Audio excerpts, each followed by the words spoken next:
Good morning. Yeah. I'm 2 hours behind. I came from California, so I'm like, what ungodly hour do you have me here? Right. Peace, everybody. Hi, my name is Marcus Anthony Hunter. Dr. Marcus, if you're nasty. You all seem very, very kind and generous people, so feel free to call me Marcus.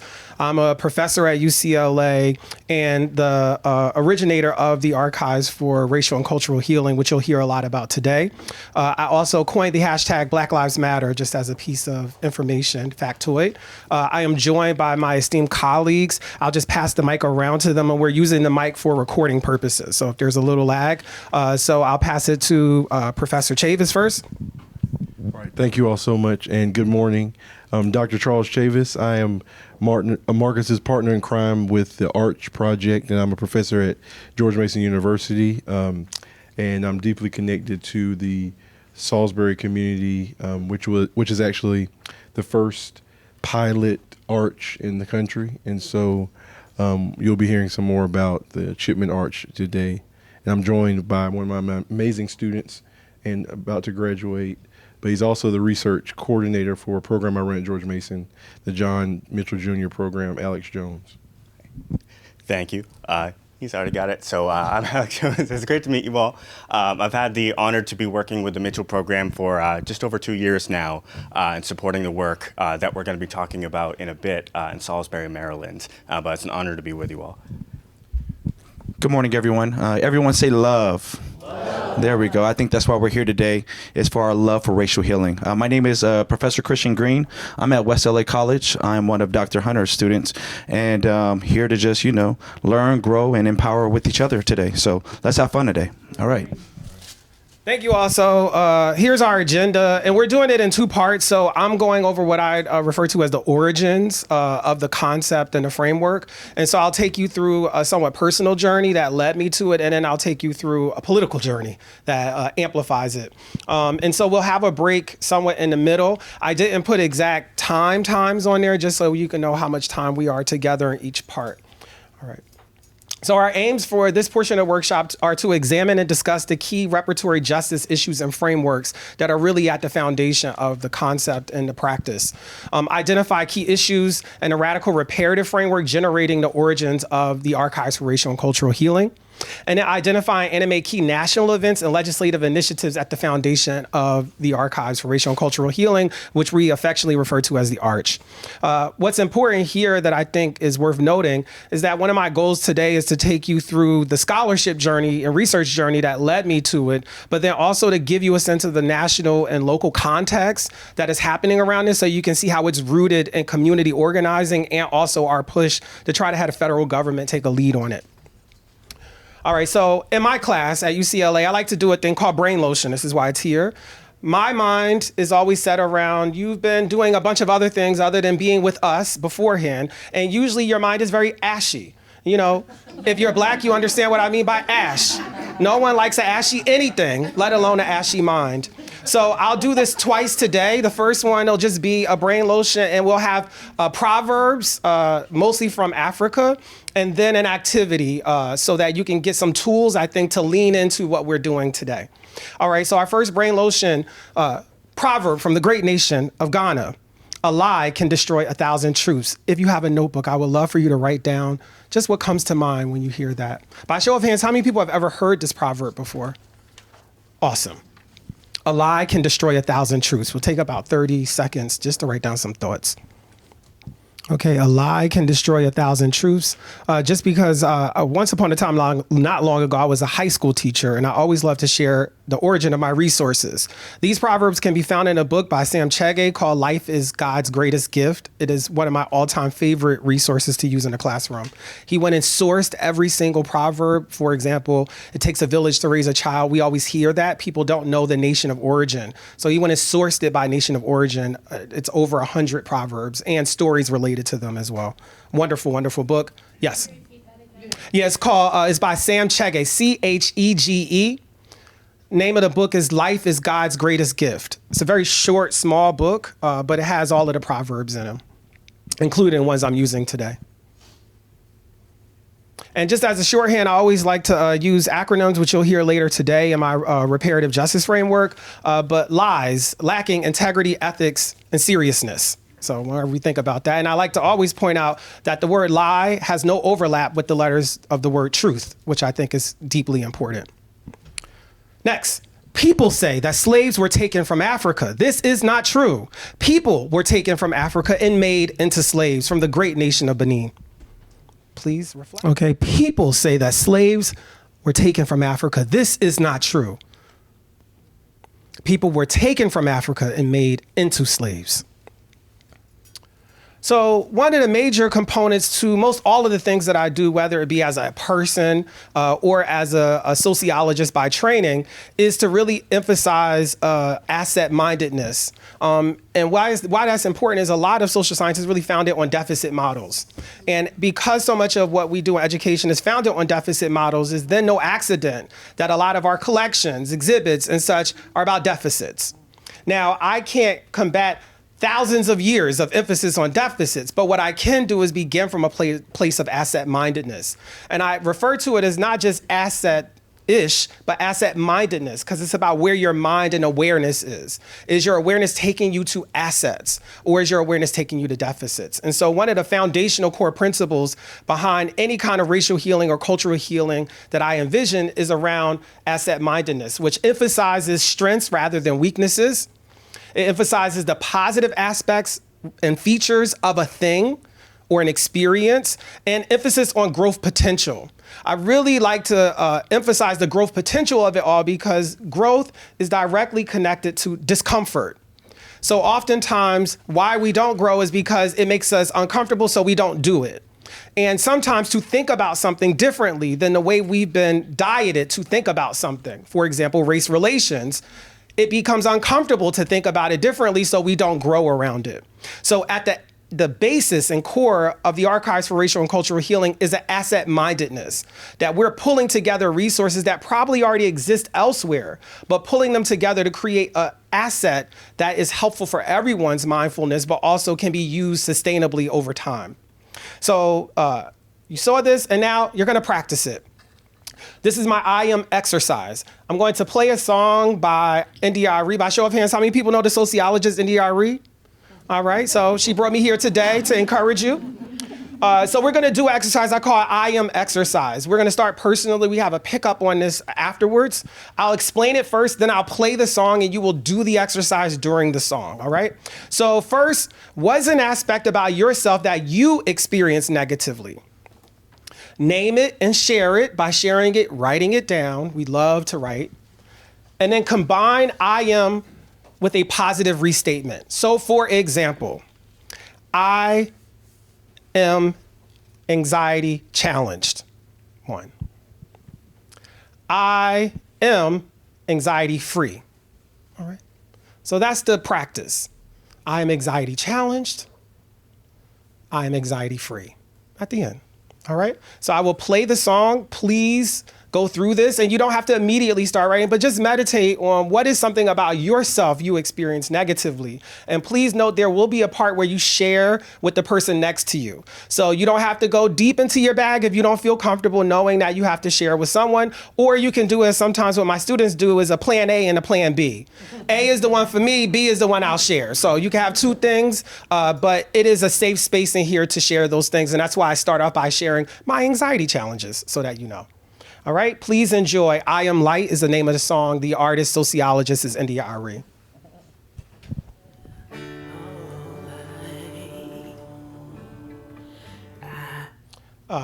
Can we give it up for, oh my gosh.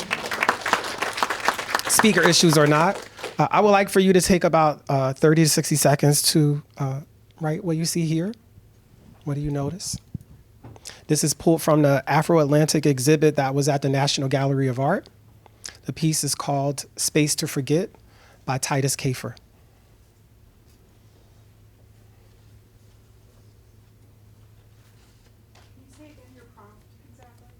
Just what comes up for you as you see this. Yeah, there's no direction other than that. Thank you for asking.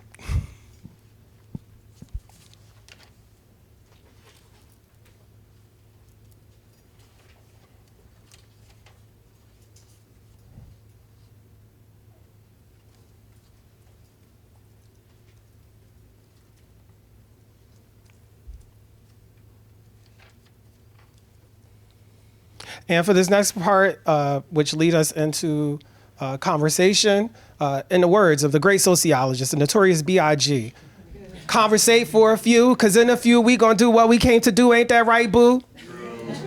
We gonna do that again so y'all know, because it's gonna come back. Conversate for a few, because in a few we gonna do what we came to do, ain't that right, boo? Yes, please converse with someone next to you and we'll come back together.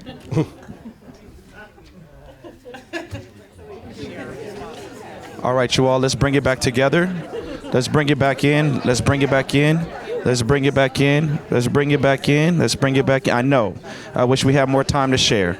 I know we wish you had more time to share. If you can clap, if you can hear me, clap your hands once. If you can hear me, clap your hands twice. I know we love to share. We love to talk. Amen. If we could have representative from maybe one from each table, that'd be amazing. Let's share out if that's cool with each table.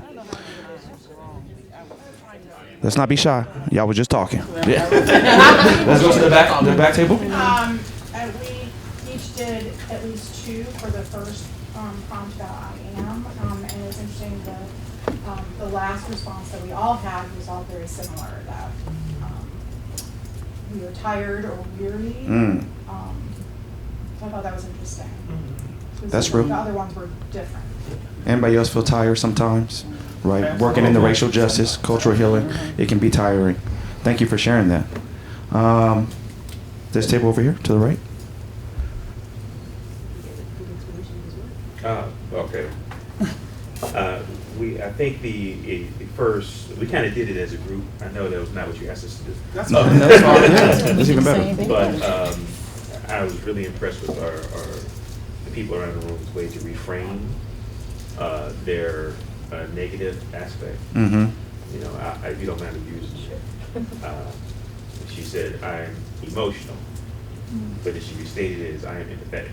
There we go. Yes, Yeah, so absolutely. so there was really positive situations around here for that.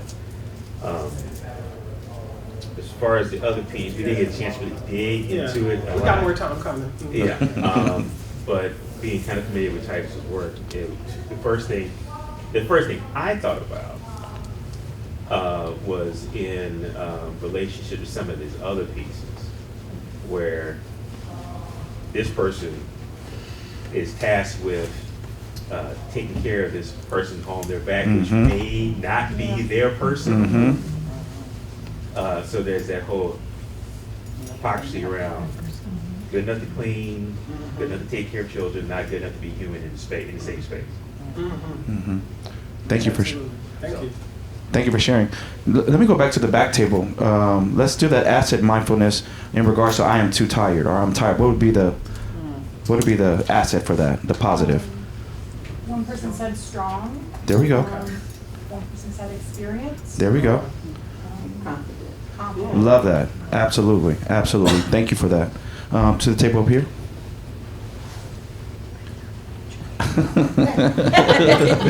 Come on, Joanne. Well, we did it as a table. We didn't get to everyone. Okay. So I don't know that I can make any conclusive statement or I feel comfortable making a conclusive statement. I'll just say what I wrote, Absolutely. which was that I'm number challenged, challenged with numbers, or I've been told that I'm challenged with numbers, and so now I believe it. And my asset was I'm creative with numbers. There we go. Love that. Thank you. Thank you for sharing. I can share mine. I had mentioned this earlier, but one of the big things for me is I often tell myself all the time, ticker tape in the back of my head, I'm not enough, don't belong, easily accessed, tossed aside. So I said, I am enough, I belong because I exist, and I am needed, wanted, and necessary. Love that. Absolutely. And we're talking about. If you would like to. So we shared, and actually, I like how we shared. So I went first, and I said, oh, I see a black woman, and what I see is, as a black woman, I'm a black woman. It's our responsibility to carry the whole world, our whole load. But then when she shared, she mentioned, I didn't even see that her arm is disappearing. And I said, I said, okay, yeah, she's looking at me. I didn't realize she was looking, so she said she's looking directly at us. And I said, yeah, she's telling me, yeah, girl, you see it. And she she's like, yeah, I see it. She's like, hey, white girl, now what are you going to do? Oh, Yeah, she said, that's real. What are you going to do? Yeah. And I was like, wait, we had a half hour. So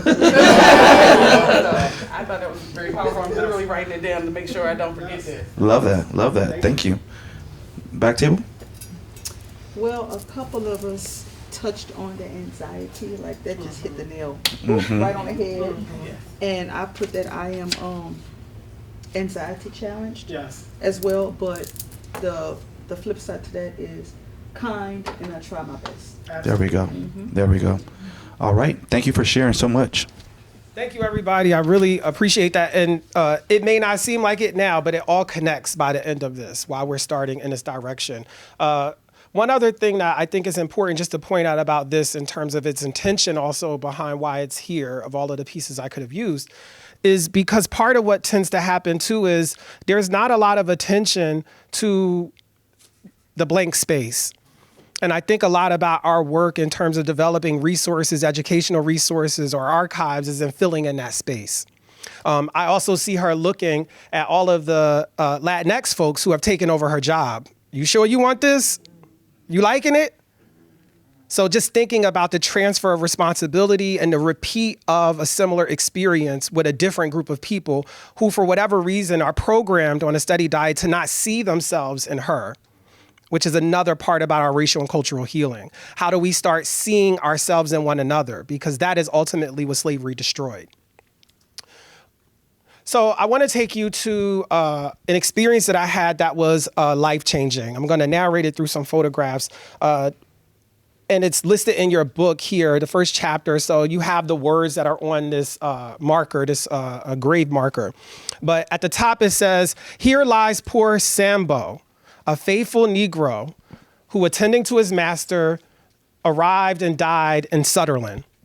This is in what is known as Sutherland Point, which is in the northern part of the United Kingdom, just south of Lancaster. And I happened to get invited on this. I was doing a visiting professorship at the University of Manchester, and I went to an exhibit at a museum by an artist named Sonia Boyce, which I highly recommend everybody to check her out. But in the meantime, she's outside having a cigarette break, and I was like, "Oh my gosh, your work is so amazing." You know, she's talking, we're having a good conversation, and she said, "You're here for a couple of weeks. You need to meet Sue Andy. She runs Manchester, just to make it simple." And I said, "Really?" And she said, "Yeah, I'll introduce you to her." I meet Sue Andy, and she says, "Well, what are you doing tomorrow?" I said, "Absolutely nothing." She said, "Well, why don't you come with me? I'm going to this place called Sutherland Point in Morecambe Bay, and I'm doing a BBC filming. Would you like to come?" I said, "Hey, whatever." So we go on a drive, and when we get up there, we get to this place that's called Sutherland Point, and it's spelled Sunder.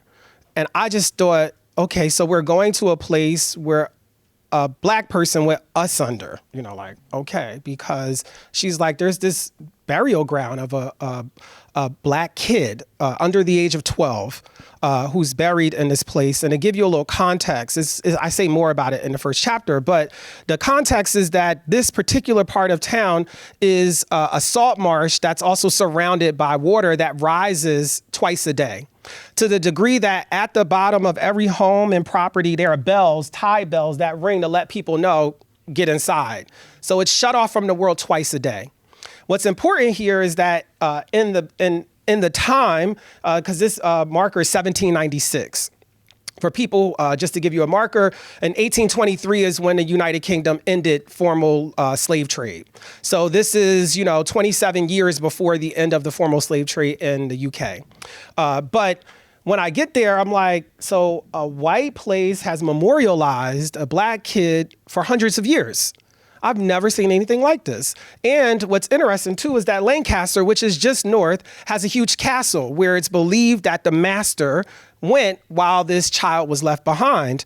And at the time, the castle was where all of the aristocrats and dignitaries lived. So you would pull your boat in the bay, and then you would go over to Lancaster and report your inventory. Today, ironically, Lancaster Castle is a prison. I just think that's just an interesting factoid. So we get there, and I just started noticing all of the peace rocks that were there. There's also another plaque that's put up because the original one was desecrated. And so they have a second one that says, "People desecrated this, how dare you? That's wrong, leave it alone." And so now people intentionally leave flowers and all sorts of things at the gravesite.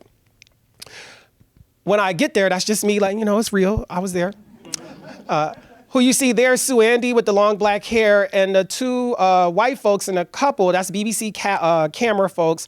And then the white couple is two famous British actors.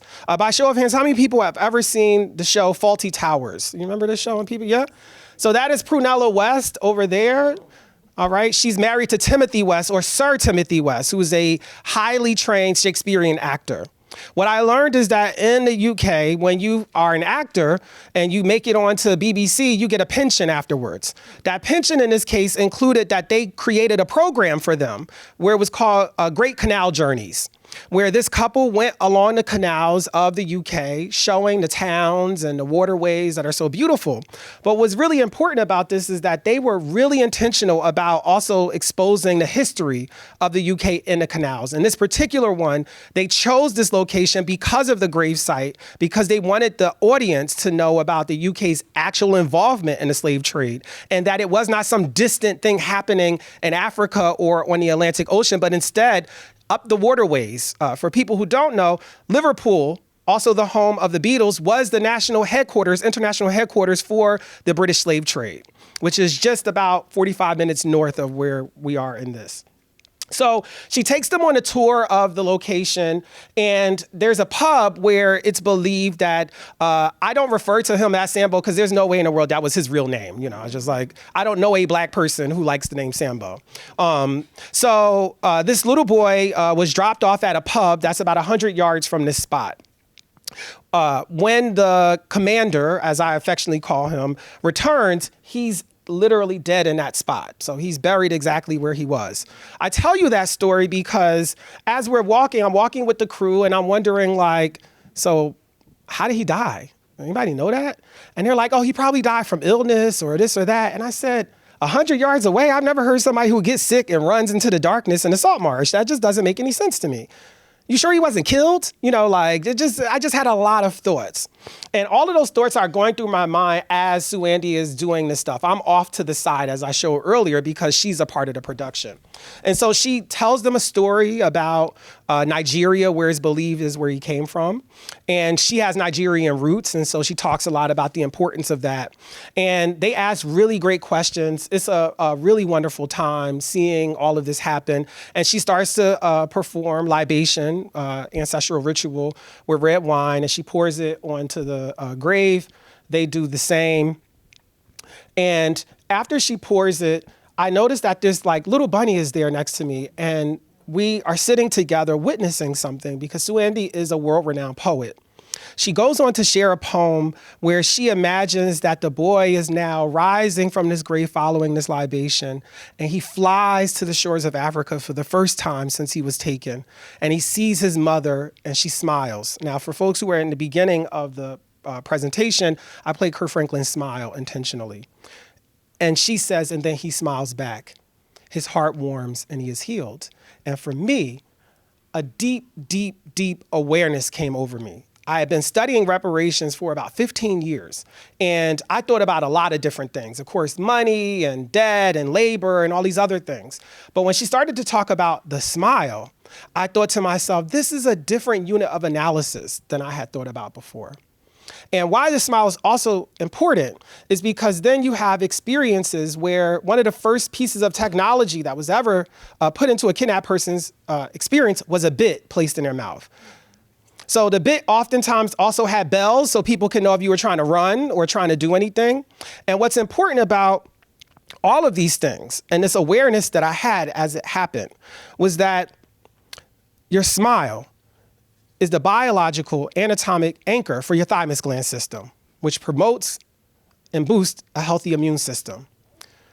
And as I was writing this book during the pandemic, I kept thinking about how when Black people were disproportionately dying of coronavirus, one of the first things people pointed out were our pre-existing conditions, which usually included red, purple, and orange Kool-Aid, soul food, fried food, chicken, this and that. Not slavery as a pre-existing condition. If you rob people's ability to smile, you're killing them from the inside out. So those who lasted, made it through the journey, did something immaculately incredible, or we might say A Course in Miracles. They managed to survive, even though they could not heal themselves by smiling. I would like for you to meditate on that and listen to the powerful sounds of the world-renowned sociologist known as Earth, Wind, and Fire. Please enjoy.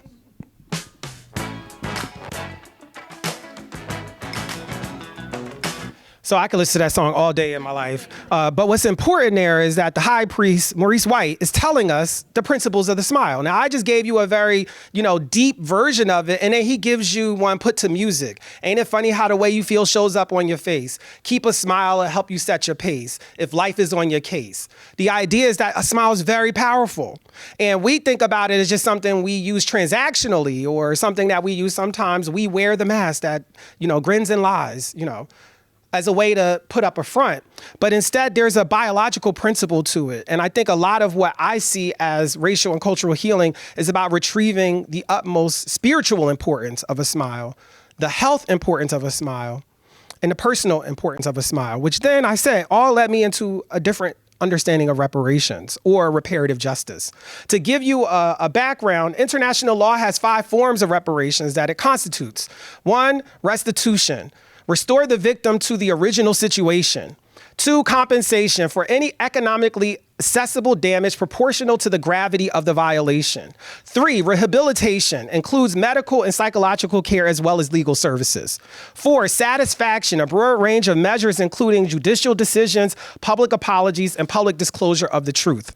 5, guarantees of non-repetition, with broad structural policy measures and institutional reforms. Now, this is the standard international definition that's been applied to Holocaust survivors, survivors of the Rwandan genocide, and many other places. But for me, when I see this, the very first one says restitution. Restore the victim to the original situation. There's no way to put Sambo back in Africa. There's no way to put African Americans back in Africa. And when the American Colonization Society tried it, we rejected it. So we need a new model. And why we need a new model that is appropriate is because I see slavery as having at least 7 fundaments.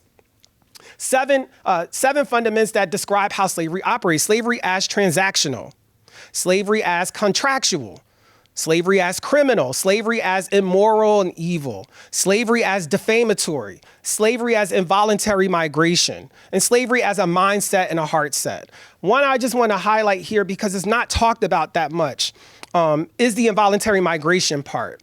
What people should understand, especially with young folks, one thing that we hear young folks politically care about is climate change. But climate change should be properly rooted in a reparative justice framework. Why? Because when you involuntarily migrate people from one place to another, you damage the ecosystem. So when you take millions of people, which is what happened, that's just the enslaved people. Then we think about the millions of native and indigenous people who were repossessed, dispossessed, and relocated to reservations. Reappropriating and recurating the American geography, the ecosystem as it was very damaging. Then we can go fast forward to all of the fossil fuels and all of the other things that happen. But why do we not root climate change in a reparative justice framework? I would say oftentimes because our study diet tells us that reparations is about Black people. If it's about Black people, it means it's not about anybody else. Misinformation right there. So for me, what I see is the piles and piles of repair that we have a great opportunity to do something about. In a time where we all survive the unsurvivable. We also have people die on television. We have people die in our family, probably, relatives, colleagues. But we're here. And we often live in a world where people are wondering, what is my purpose? Why am I here? Somebody pick me, choose me. And I'm here to say, in this room, we all have been chosen to do something because we are not the slaves. We are not the masters. We are not the plantation. But we have an invitation to do something to make a world that's more beautiful and attend to the piles of trauma and debt that have been left behind. Those piles I refer to as radical reparations. You have it in 17. But P, political reparations. I, intellectual reparations. L, legal reparations. E, economic reparations.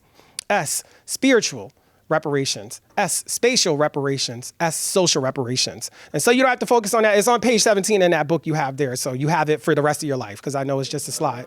Yes, so you don't have to focus on it right now. But what I would like for you to do, and we're going to do a thing where we count off in 7.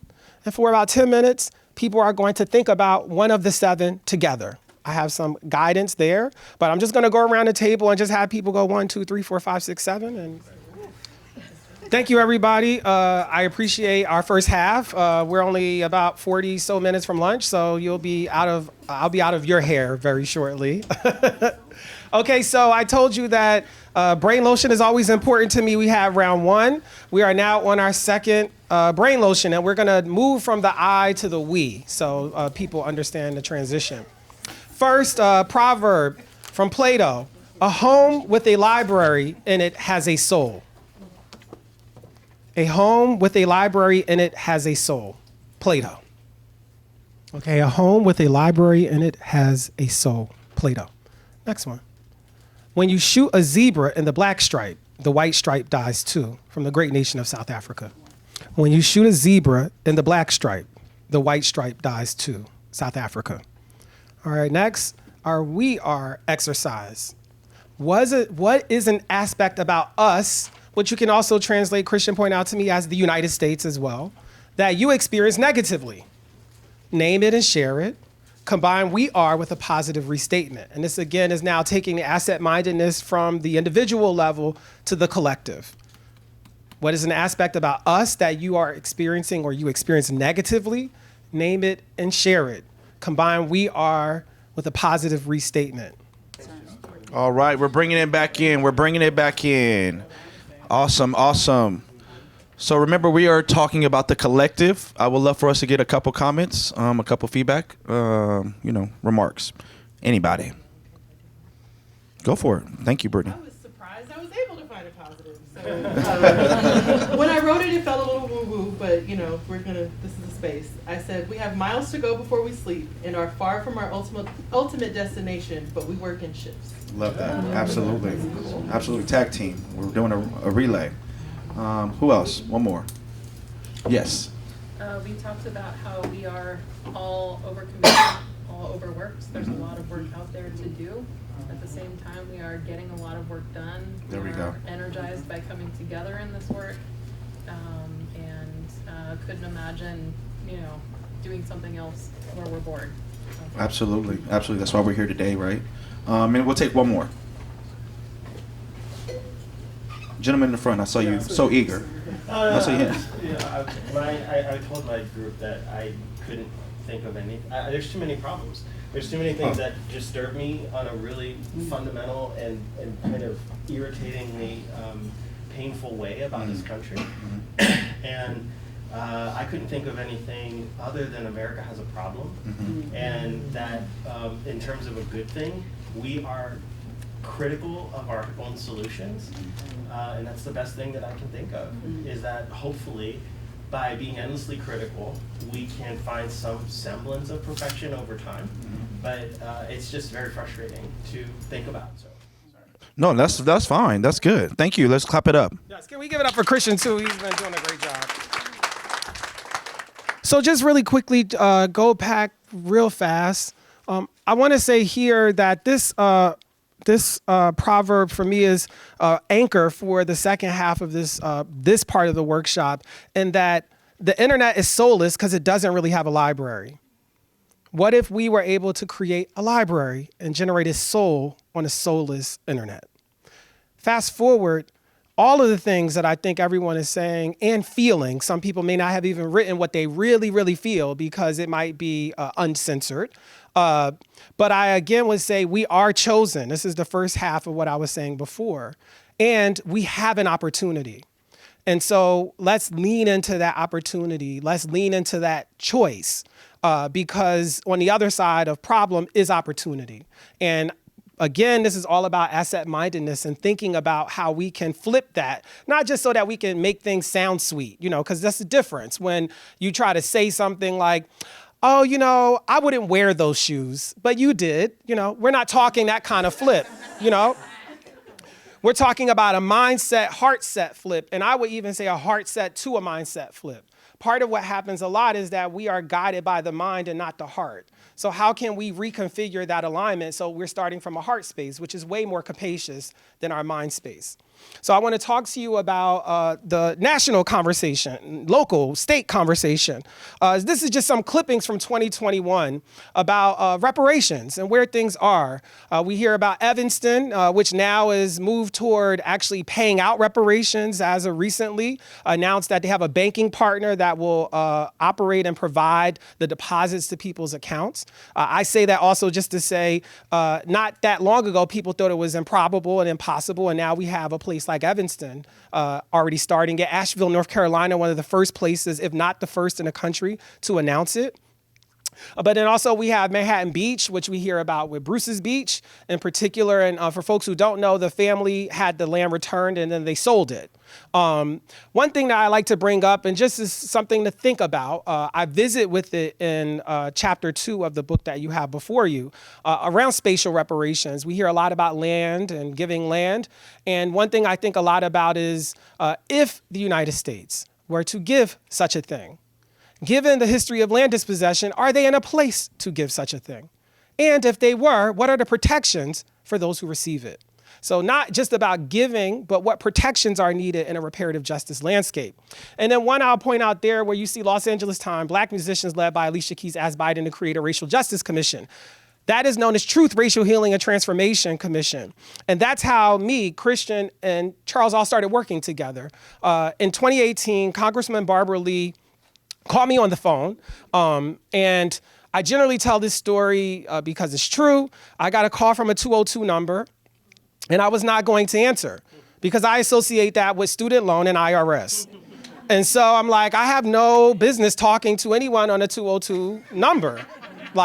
And it's like daytime, so I know this is working hours, so this is, so I'm not gonna answer the phone. And then the Spirit said, Marcus, answer the GD phone. And so I answer the phone, and when I pick it up, it says, hi, my name is Liz Lee. I'm Deputy Chief of Staff for Congressman Barbara Lee. Can I speak to Dr. Marcus Hunter? I'm like, yo, okay. I get on, and she says, I saw you on a program on Book TV moderating a panel on slavery. And I just thought you did such an awesome job that I wanted to tell you that. I was like, just lay me out, put on the good clothes and just lay me in the box, And then she went a step further and she said, what I want to do is put together legislation to create the first ever U.S. Truth, Racial Healing, and Transformation Commission, a rebrand of Truth and Reconciliation. Would you be available? Y'all can imagine what my answer was, right? And so that took me on what has become a 6-year journey, believe it or not, where I helped draft the legislation that she later introduced in 2020 when we all met each other. And originally she wanted to introduce it in 2019 using the 1619 marker. But Donald Trump was president, and it was hard to pick any moment to do anything positive. I'll just say that. And so in June, after Mr. Floyd lost his life before all of the country, and also COVID rates were being shown to be disproportionately impacting Black families, Black people, she thought that would be a great time to introduce this legislation. She introduced it with all of the caucuses on board. It was a multiracial coalition of folks. And it led to a lot of really deep things, including us being able to get Alicia Keys and Beyonce and Mary J. Blige to do a PSA calling for the Biden-Harris administration to do it in the first 100 days, which by my watch hasn't happened. All right, that's a whole other story I will share later today. But I want to root us in a couple of people. First, by show of hands, how many people are familiar with Derek Bell? Okay, so for those who don't know, Derek Bell is we think of him as a forefather of critical race theory. He was Kimberly Crenshaw's professor. So the mother of intersectionality, this is her father, okay? He's an American lawyer. He defended many cases before the Supreme Court on behalf of the NAACP Legal Defense Fund. And he became a tenured professor at Harvard Law School. Upon receiving the tenure and being there, he noticed that there was not a woman person who was tenured in the law school. He made an announcement about it. There was no response. And then he vacated his position in protest, saying that he would not return until such time there was a woman tenured in the law school. I don't know if you all are familiar with Harvard, but let's just say he no longer worked there, all right? He goes on to then teach at USC, Oregon, and NYU, and becomes a best-selling author of a book that really inspired radical reparations called Faces from the Bottom of the Well, or The Permanence of Racism. And he offers up 3 questions that I think are really generative. And he uses parable as a form. So one of them is called Space Traders, very famous parable, where aliens come down to all of the global leaders and say, give us your black people, and we will get rid of debt, climate change, we will get rid of pollution, we will clean the oceans, we will replenish you with food that will be sustainable. You just have to give us your black people.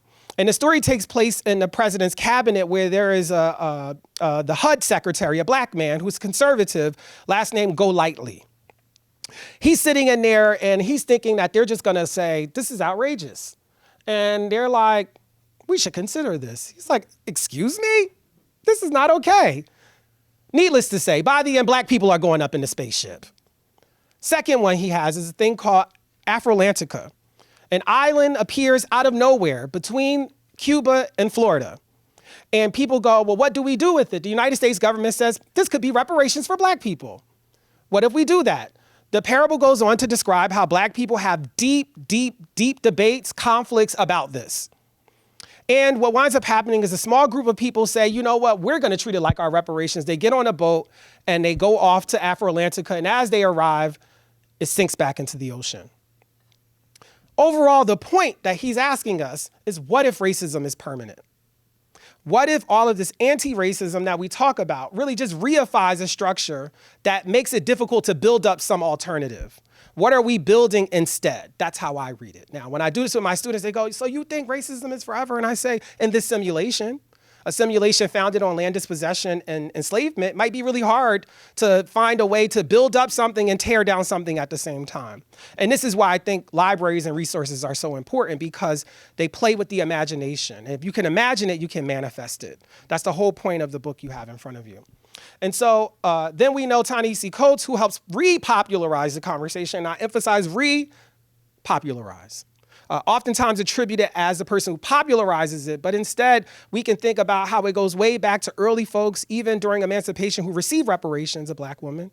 But also when we think about the path forward, and one of my teachers, Manning Marable, who was on this when it was deeply unpopular. But part of what he gets at is, what if reparations includes more than the harms of enslavement? What if you expand it out to include Jim Crow, redlining, and such, and the debt owed is more than what's imagined? And then who should receive it? Open questions to consider.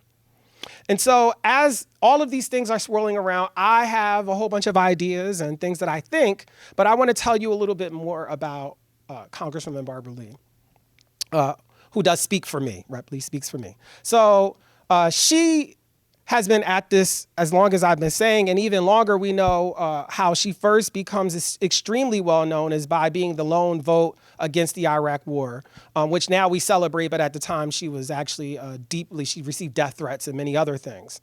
But part of what she's been doing now has been leading a unified effort to try to get the federal government to, at the very least, recognize the reparations that are underway in so many places, like California, Illinois, Massachusetts, Chicago, St. Louis, Los Angeles, Philadelphia, Boston, and more places, onboarding every single day. And part of the question becomes, one, when we first started this, we were going Truth Commission, and H.R. 40, which is the long understood bill introduced by Representative John Conyers, one of the founding members of the Congressional Black Caucus, introduced that bill now over 35 years ago. And part of what happened when we were pushing it, it got a lot of traction. We had transition team meetings, and they said, well, how does this work with reparations? And are you sure they won't be upset? So it started to play division on us. And ultimately, it gave the Biden-Harris administration a good excuse not to do anything. And thus far, we've gotten Stop Asian Hate, which really is reactive to all of the footage that was shared about people violently assaulting Asian American citizens and people, and also Juneteenth. So the holiday, which, by the way, is Sheila Jackson Lee considers Juneteenth a companion bill to H.R. 40. So part of what he does is split the difference and create a holiday. I will say that the creation of the holiday demonstrates something that I think people are misinformed about, which is, if you do anything for black people, if you acknowledge them, celebrate them, that's just for them. Juneteenth is a federal holiday. That's for everybody. Now, whether or not your job acknowledges it or makes you work is a whole other conversation, but it is a deep demonstration of how doing the right thing by an aggrieved population is actually beneficial to the entire population. And so we've been able to work with Representative Jamal Bowman, Representative Cori Bush, who introduced an additional piece of legislation called Reparations Now, which builds on Sandy Darity's estimation of the black-white wealth gap in order to close that as $14 trillion.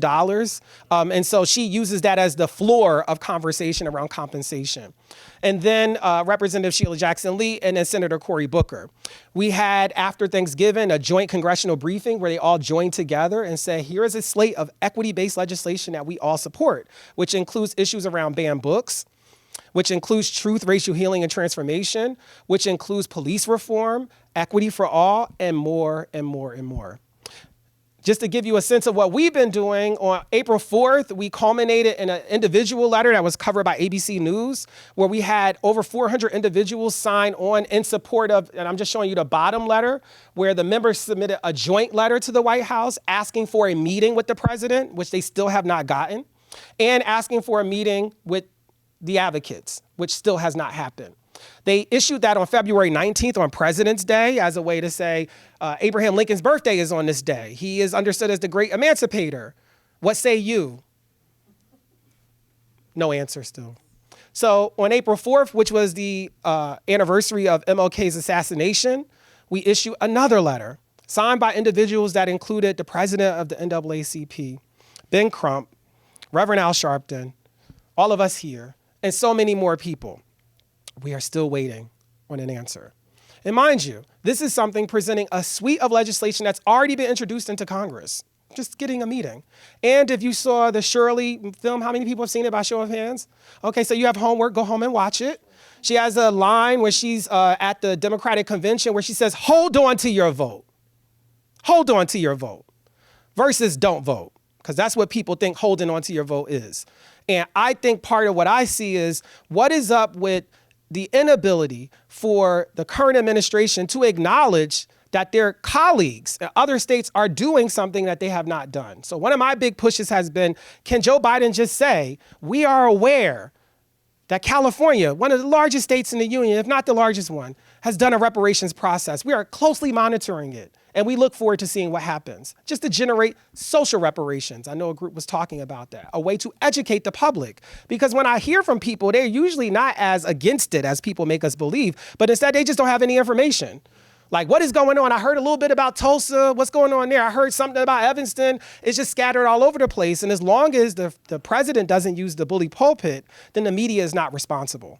The media is only covering it here and there, and most times it's a black reporter like Beatrice Peterson who covered this story. And then when they try to ask the White House, you can't get an answer. And you get a chill factor in the room where people make you feel really uncool for trying it. So part of what I would like you all to do now is count off in 5. And then we have 2 questions. What initiatives or collections could fit in or align with the ARCH framework as you've learned it today or understand it right now? No wrong answers. Create and devise an exhibit or collection that would constitute an ARCH in your imagination. We'll go around, count off 5, and then we'll go 1, 2, 3. I believe there are 5 tables, and so we'll have 1, 2, 3, 4, 5. And as a matter of fact, because I'm feeling generous, I will just treat you all as number 1, number 2, number 3, number 4, number 5. Please feel free to begin. We'll put up some poster paper. We'll report out. I'll give you a 2-minute warning so you know. Thank you so much. Yes. Okay, can you clap once if you hear me? Can you clap twice if you hear me? Thank y'all so much. And these will stay up, so this is not the end. If there are other thoughts you didn't get, feel free during the lunch period to add. Thank you all so much. I want to say part of the exercise, and I heard some folks talking about it, is one of the pieces about the legislation is that at one point Barbara Lee said to me, or I should say Congresswoman Barbara Lee says to me, okay, Marcus, so we got the resolution and I want you to start writing the bill. And when we start writing the bill, we get into a work group. And one of the things that happens in a work group is people say, well, how are we effectuating pillars of this concept of truth, racial healing, and transformation? And I was working on a parable in the book, Parable 4, Parable of the People's Republic of South Africa, where there is a woman who revitalizes Drum Magazine. By show of hands, how many people know Drum Magazine? So it was used as a circular resource that helped promote anti-apartheid at the time. And it also became a subversive way for advocates and activists to share messages with each other. So in that particular parable, I imagine that it's become a digital resource. And she comes to the UN and she says, we're treating Drum Magazine as our archives for racial and cultural healing, because that was the idea that I bring to the bill. Well, what if we have a resource that's rooted in the Library of Congress? And it's an open access resource where other libraries agree to share their proprietary information for at least a couple of years, because I know when I wanted to see certain things from Du Bois's papers, got to go to University of Massachusetts. Then they only got some of it. Then I got to go to Howard for other pieces. And I understand why people keep their stuff, but also when you're a person just trying to share, learn, educate, it's hard, and many people can't afford to go to all of these places. So how can we empower our federal government to create that location? And so that's where this originates, is how people say, well, that's just another commission. Say, well, what if we had a resource, an educational resource that would become immediately active as soon as this was signed by the president? So that's the origin of this. It's rooted in the book you have, and then I manifested as a part of the legislation, which we're still working on. I wanted to be sure to share that so you know that this is something grounded in legislative efforts, as well as, intellectual and scholarly endeavors. And it need not always be new. So I heard some conversation where people say, actually, we have this thing that we're doing. And I heard Joanne say, that's an arch. That's the point, is that you shouldn't always feel like you have to generate a brand new thing, but maybe you can rebrand an existing collection, an existing exhibit. And so I will close us out beginning my first inspiration was Derek Bell, who is memorialized at the front of the book. The second person, show of hands, the incredible, deeply, deeply, deeply prominent sociologist by the name of Octavia Butler. How many people have heard of her? Octavia Butler begins the parable of the sower with what is known as the parable of the sower. All that you touch, you change. All that you change changes you. The only lasting truth is change. God is change. I often teach this to my students to tell them, this is why you vote, because you touch the system that touches your life all the time. If you don't touch it, you don't change it. If you don't change, nothing changes. Also, I say this as an expression of thank you for you all's active participation, for touching this experience. It has changed me in the process, and I hope you feel changed along the way, and you carry those feelings into the next part of the workshop. I offer a reparations remix of this very powerful proverb. All that you repair, you heal. All that you heal, heals you. The only lasting truth is love. God is love. I want to thank you all for your time, for your attention. And just to say, through an arch, we can close the digital divide, which is racialized and classed. If we think about the internet having a soul through a library, everybody gets access, which means we have to close those digital gaps. We can also create, build, and spread a sustainable educational resource that lives long beyond when we're here. And we also can provide foundational social repair. Social reparations is about education. Doesn't cost anything. No direct checks being pushed out, even though those matter. Combating our steady diet of division and systemic inequity with resources aimed at racial and cultural healing. Up next, in part 2, you will hear from Professor Charles Chavis and Alex Jones, who will lead us through the nation's first arch. And just so you know that we're also about exercising, initiatives with people like, how do I tap in? How do we get organized? We have all gathered together to create what we're calling Equity Weekend 2024 in Washington, D.C., beginning on Wednesday, June 12th, out on the Hill, because June is Pride Month, Black Music Month, and Juneteenth. Great intersection. So we're going to do advocacy of the legislation that I've been mentioning on the Hill with young people on the Wednesday. On Thursday at Howard University, a Know Your Rights and Know Your History Expo, where people can register to vote and get tested for HIV and other things. On Friday, we will then have a mini ball in celebration of the Black queer community that has given so much to a culture that still does not value them. And we will end on Saturday at Black Lives Matter Plaza with a show produced by Live Nation. Please feel free to access the QR code there. It will take you to an Eventbrite that will be updated as our events come online. We are around to share more information if you care to learn. I will return your time, and I hope you have a wonderful lunch. Again, my name is Dr. Marcus Anthony Hunter. If you're nasty, just call me Marcus.